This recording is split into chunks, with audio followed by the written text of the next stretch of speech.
Sean todos bienvenidos, hermanos y amigos en Cristo, a estos estudios bíblicos cristianos. Esperamos que se encuentren bien en compañía de sus seres queridos. Les amamos y les bendecimos en el nombre de nuestro Señor Jesucristo. Estamos estudiando los libros de los Salmos. Estamos ubicados en el libro número 2, que se conoce como Sefer Sheni.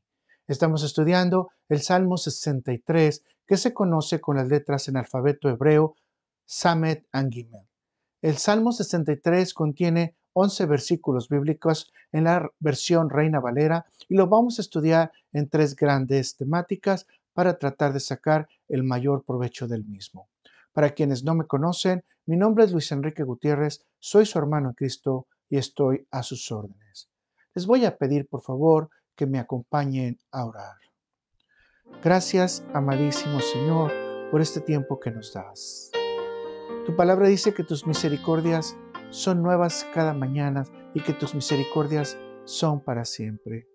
Gracias, Señor, porque tú has demostrado tu amor y tu cariño en nosotros a través de ese atributo hermoso que tienes.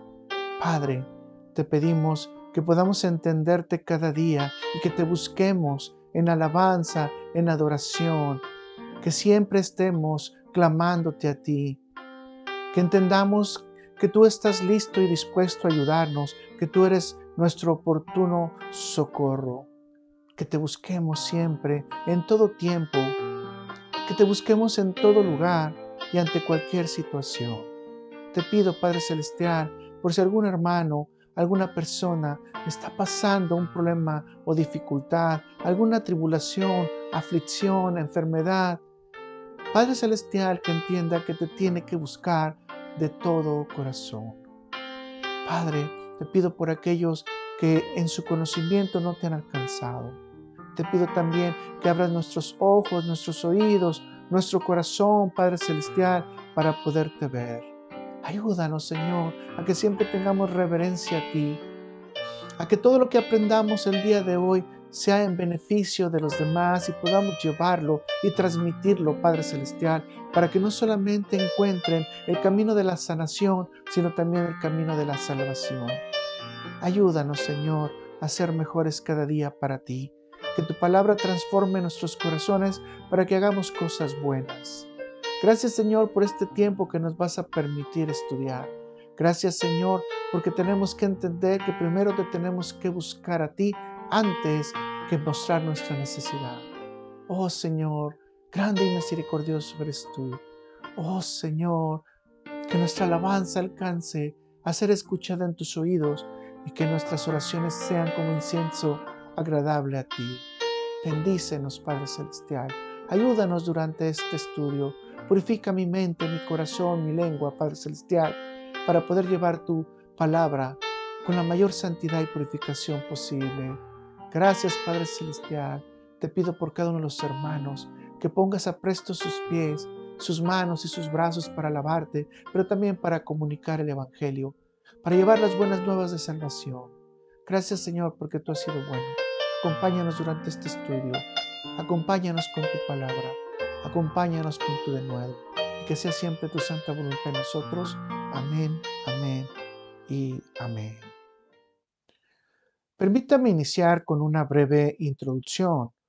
Los salmos del 61 al 63 tienen datos similares, entre los que podemos destacar que 1. Dios es percibido como refugio. 2. La misericordia de Dios es el atributo más mencionado. 3. Los salmos 61 y 63 confirman el deseo del salmista de mantenerse alabando a Dios. 4. En estos dos mismos salmos se destaca la figura de David como rey. 5. En los salmos 62 y 63 está latente la conspiración y la intención expresa de sus enemigos de asesinarlo. 6. Al igual que el Salmo 62, el Salmo 63 está ubicado en el triste periodo en el que el rey David se encontraba vagando en el desierto de Judá en los primeros días de la sublevación de su hijo amado Absalón. Paul Tripp afirma que David nunca dejó de amar a Absalón a pesar de todo lo que Absalón hizo contra él. El Salmo 63 ha sido la fuente de inspiración de muchas alabanzas cristianas a través de las diversas épocas. Crisóstomo afirma que los primeros cristianos tenían la costumbre de no pasar ningún día sin cantar este salmo en público. Consecuentemente, este es un salmo que se puede recitar o cantar todo el año. La temática central del salmo se encuentra en la siguiente afirmación. Debe haber un anhelo intenso del creyente de encontrar a Dios independientemente de las condiciones que esté viviendo su alma y su cuerpo. Por lo tanto, el Salmo 63 nos da una guía para contestar las diversas preguntas de cómo, dónde, cuándo y por qué debemos buscar a Dios. En el transcurso del desarrollo de las temáticas iremos respondiendo estas preguntas, aunque de entrada el salmista nos invita a conocer a Dios y estar en su presencia antes de entrar en situaciones difíciles o problemáticas. Con toda esta información, el salmista confirma que los creyentes deben de aprender y entender el poder, la gloria, la gracia y la misericordia de Dios trabajando en sus vidas para ver en Dios todo el oportuno socorro y apoyo que les pueda brindar. Vamos a pasar entonces a los aspectos generales del Salmo. Iniciamos, como es costumbre, con el autor, y el autor es David. El año es el 991. En esta ocasión, el Salmo 63 no menciona al director sinfónico. El salmo es considerado un mismor, es decir, un rezo o una plegaria. Vamos entonces ahora a pasar a la temática. El Salmo 63, como lo habíamos mencionado, contiene 11 versículos bíblicos en la versión Reina Valera. De aquí vamos a encontrar tres grandes temas para edificación de nuestra alma. 1. Tiempo en el desierto. 2. Tiempos para apegarse a Dios. 3. Destinos finales. Así que vamos a pasar a al primer tema. Tiempo en el desierto. Y vamos a leer el Salmo 63 del título hasta el versículo número 4. El Salmo dice así: Salmo de David, cuando estaba en el desierto de Judá. Dios, Dios mío eres tú, de madrugada te buscaré. Mi alma tiene sed de ti, mi carne te anhela, en tierra seca y árida donde no hay aguas, para ver tu poder y tu gloria, así como te he mirado en el santuario, porque mejor es tu misericordia que la vida, mis labios te alabarán. Así te bendeciré en mi vida, en tu nombre alzaré mis manos.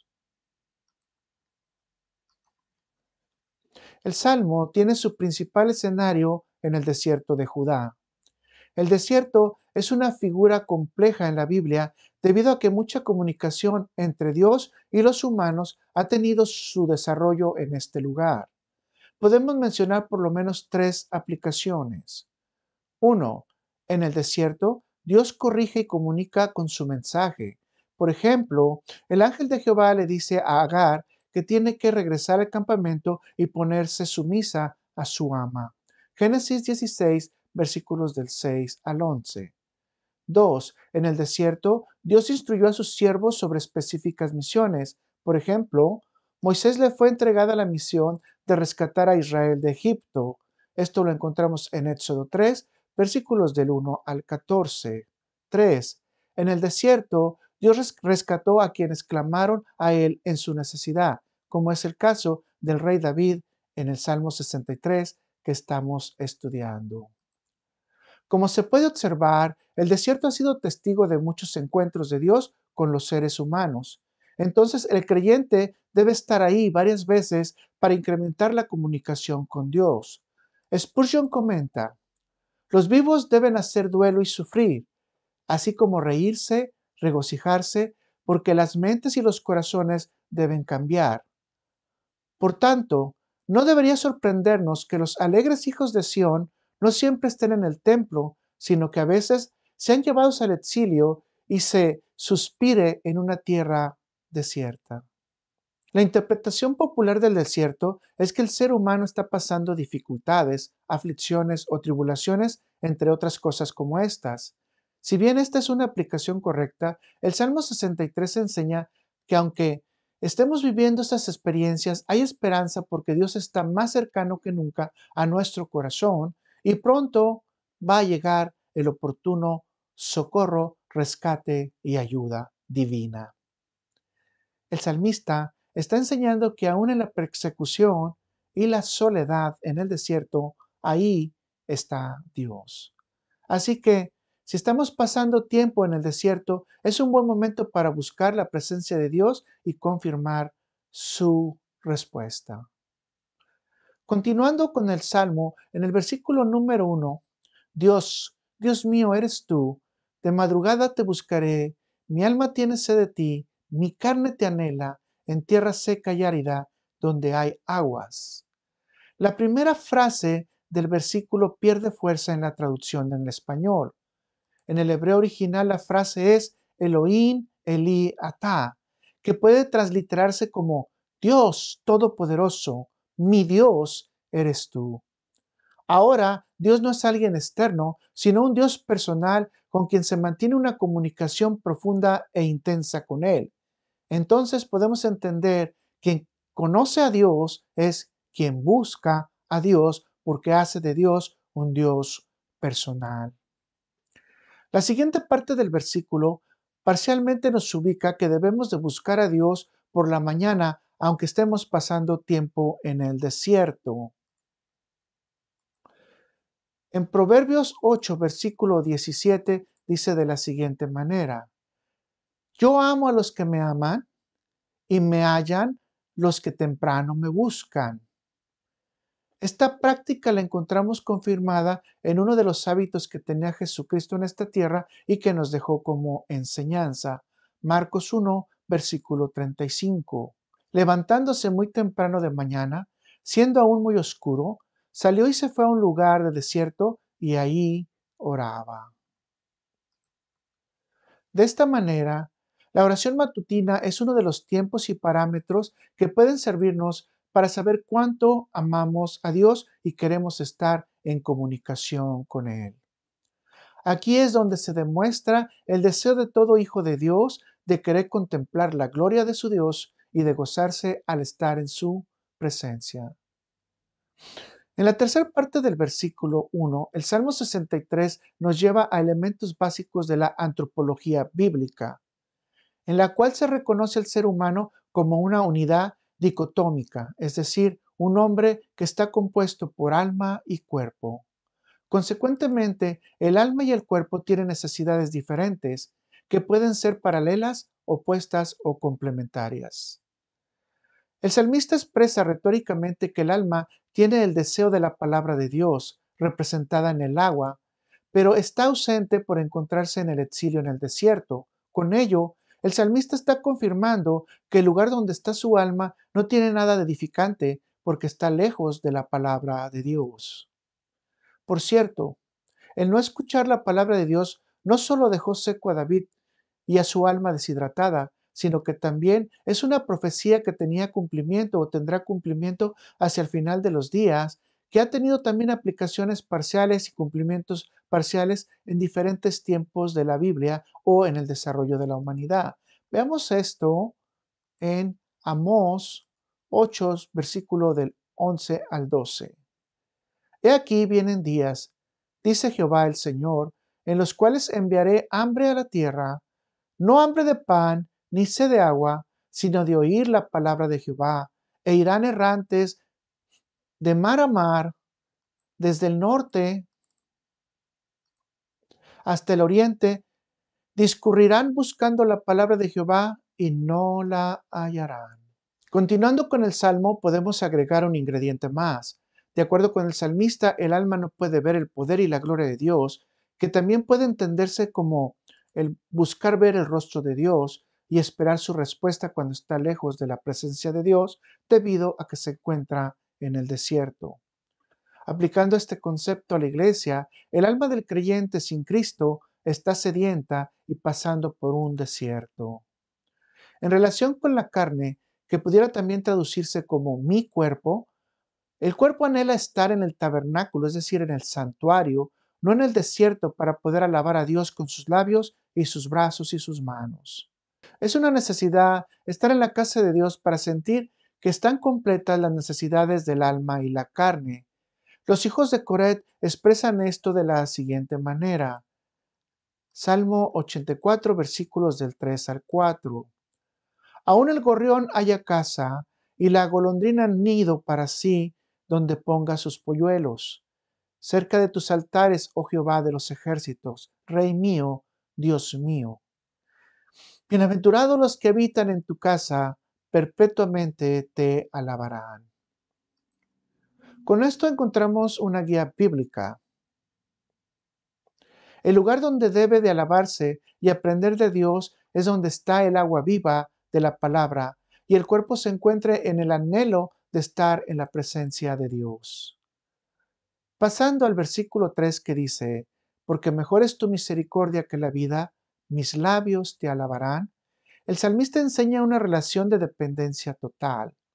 David está afirmando con estas expresiones que la gloria y la misericordia de Dios sobrepasa todo mérito que pueda tener cualquier simple ser humano por bueno que parezca.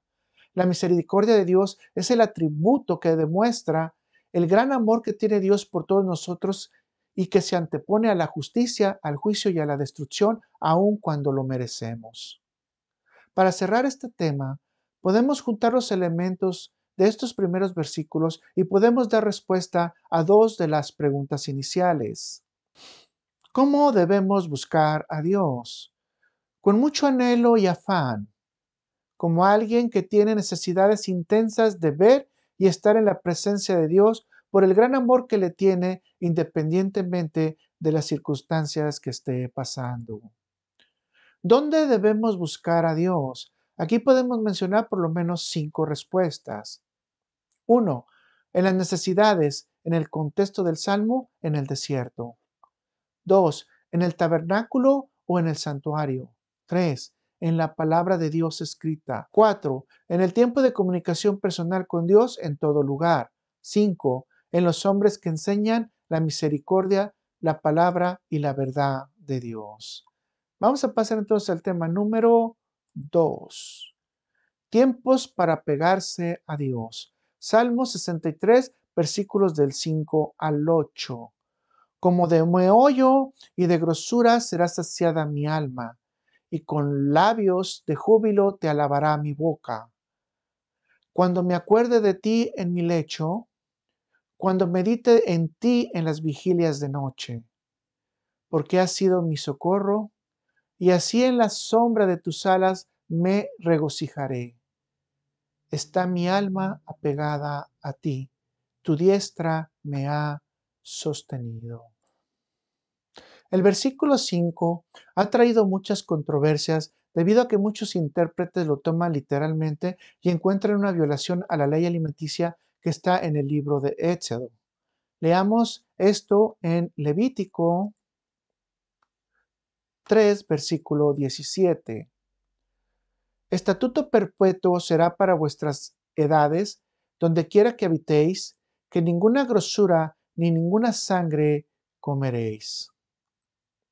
En el contexto, el salmista no está refiriéndose a una comida física real, sino a las bendiciones espirituales que satisfacen los deseos del alma que anteceden a la alabanza y a la disposición del corazón antes de estar en la presencia de Dios. Existen dos explicaciones que pueden conciliar este problema. Número 1.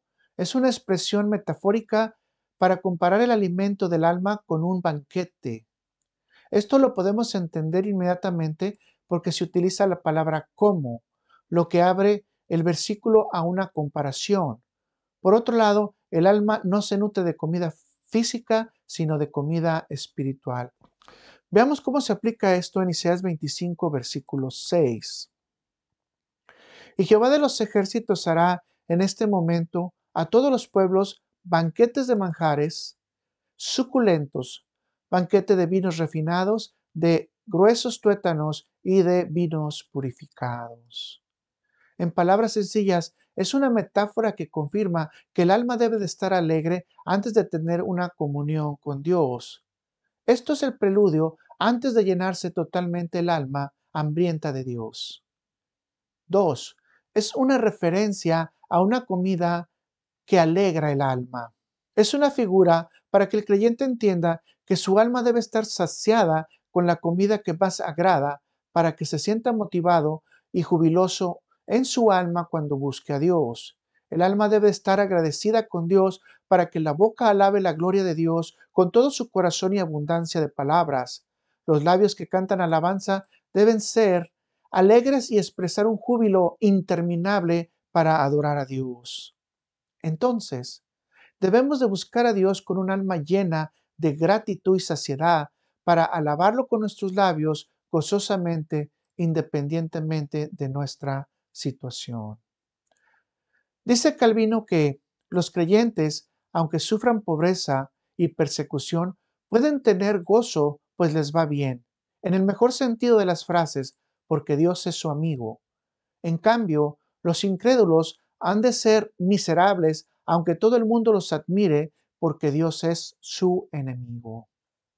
En los versículos 6 y 7 que dicen, cuando me acuerde de ti en mi lecho, cuando medite en ti en las vigilias de la noche, porque has sido mi socorro, y así en la sombra de tus alas me regocijaré.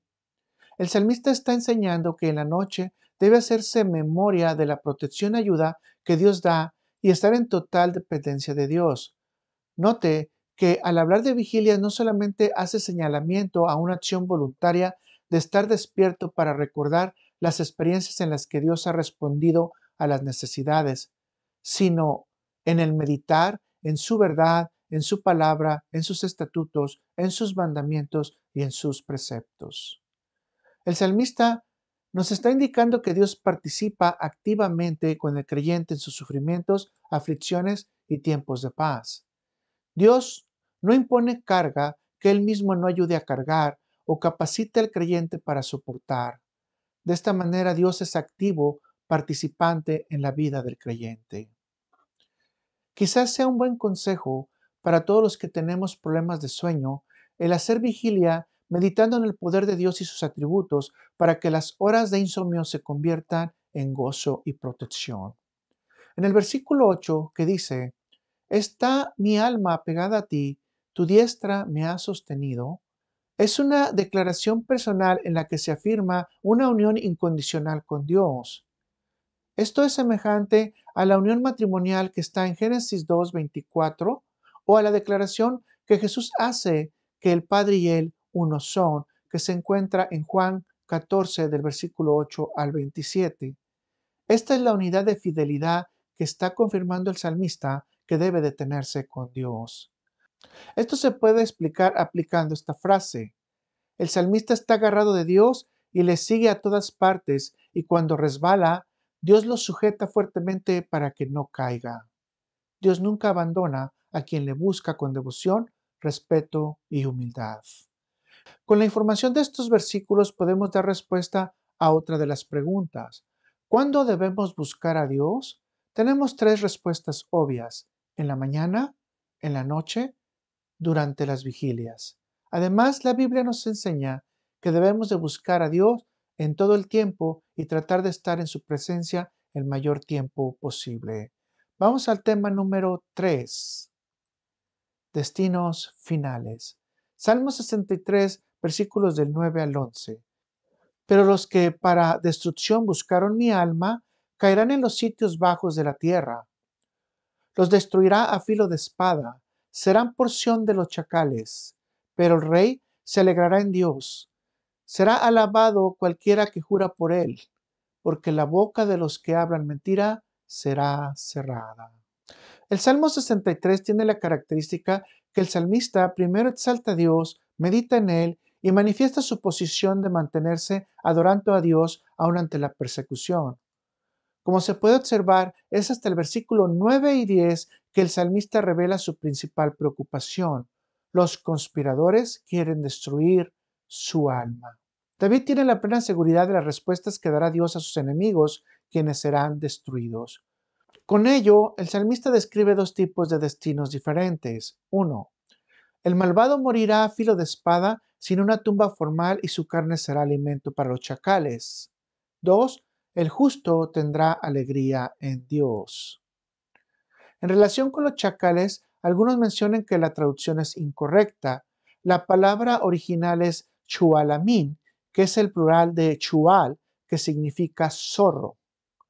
Los zorros son animales voraces y oportunistas con una amplia dieta, entre lo que destaca en su alimentación el comer carroña, es decir, animales muertos en descomposición. El chacal, por su parte, es un animal más agresivo y grande, con agilidades de caza, que pocas veces recurre a comer carroña. Esto nos hace pensar que es mejor la traducción del versículo 10 en la versión de la Biblia de las Américas, que dice de la siguiente manera: serán entregados al poder de la espada, presas serán de las zorras. De cualquier manera, el malvado no tendrá un funeral digno y será comida de animales. Vea lo que dice Eclesiastés 6, versículo 3 en relación a esto. Aunque el hombre engendrara 100 hijos y viviera muchos años y los días de su edad fueran numerosos, si su alma no se sacia del bien y también careció de sepultura, yo digo que un abortivo es mejor que él. Este es un tipo de humillación y castigo a su vanidad y necedad, porque fueron hombres que buscaron su propia ruina y destrucción al desobedecer a Dios. Por otro lado, el salmista agrega esta verdad por medio de un contraste. La boca mentirosa de los malvados será cerrada, mientras que la boca del justo será abierta para alegrarse y alabar a Dios. El Salmo da un buen ejemplo de la comunicación con Dios y la adoración, no solo en tiempos buenos, sino incluso en las crisis más fuertes de la vida. Con esto llegamos a contestar la última pregunta: ¿por qué debemos buscar a Dios? Las respuestas son las siguientes. 1. Para gozar de su presencia. 2. Para alabarlo.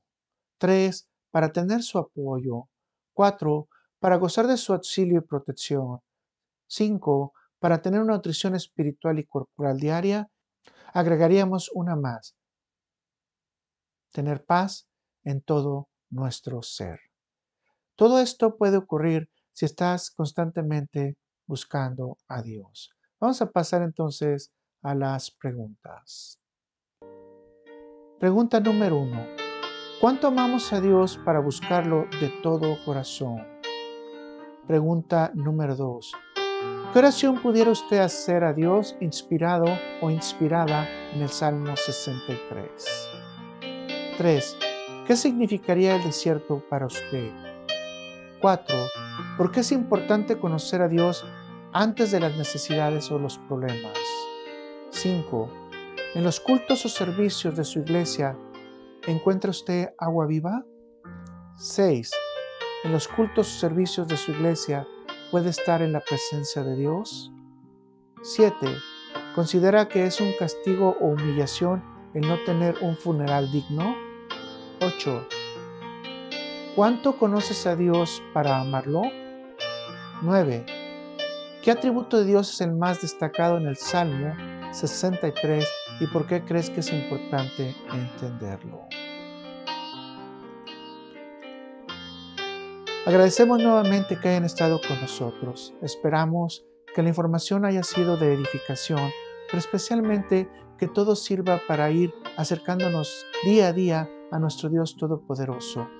Dice la palabra de Dios que nos tenemos que gloriarlo en conocerlo y entenderlo, saber sus caminos. Y en sus caminos, para nosotros todo lo que Él hace va a servir para bien. Así que, hermanos míos, esperamos que este día seamos motivados para alabar a Dios, para buscarle, aún estemos pasando las necesidades, las instrucciones o el conocimiento que Él quiere darnos, independientemente de nuestras situaciones. Que Dios nos ayude, que Dios nos fortalezca. Y especialmente oro para que usted esté cada día más fuerte y apegado al Señor, como dice el Salmo, atado a Él, agarrado a Él y estar siempre con Él. Que Dios les bendiga y si Dios lo permite, estaremos viéndonos en el siguiente Salmo que será el número 64. Gracias nuevamente por estar apoyándonos con estos estudios. Dios les bendice grandemente.